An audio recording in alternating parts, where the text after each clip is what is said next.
Ідея про робот виникла дуже давно. Це крута була ідея. Суть в тому, що повітряні дрони не завжди можуть вражати цілі, які знаходяться під землею, в укриттях і так далі. Тому потрібна була якась, скажімо так, альтернатива. Я був приголомшений тими перспективами, які ми маємо з цим наземним дроном.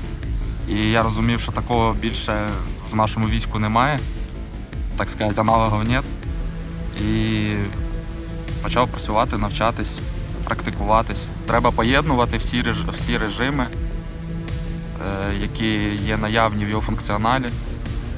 І тобто, якщо ти навчишся їх правильно застосовувати, то це буде ідеальним наземним дроном. В тебе зник зв'язок, не проблема, дрон, собака далі стоїть і спостерігає або слухає.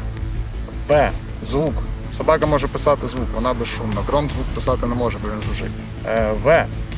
Я ще не бачив таких дронів, які б залітали в підвали п'ятиповерхівок і давали там зображення, на відміну від таких штук, які можуть це робити.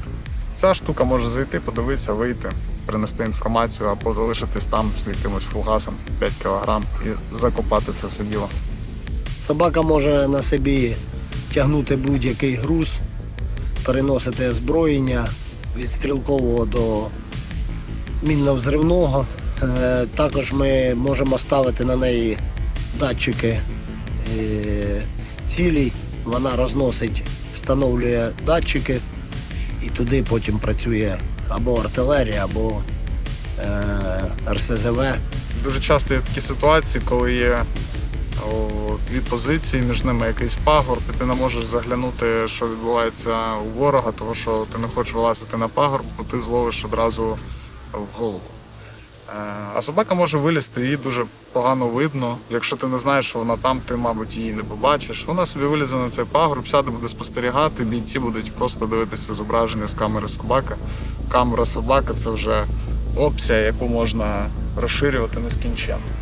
Ми стараємось, будь то наземні дрони або повітряні, використовувати їх як можна частіше, ефективніше і більше, незалежно від їх собівартості.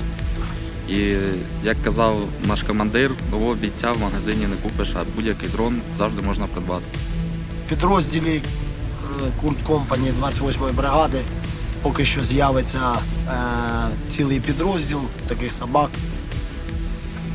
І якщо в майбутньому у нас все вийде, то ми плануємо мінімум роту цих бойових псів. Як правило, ім'я кожному, так сказати, нашому псу дає командир. Це пес Дюк.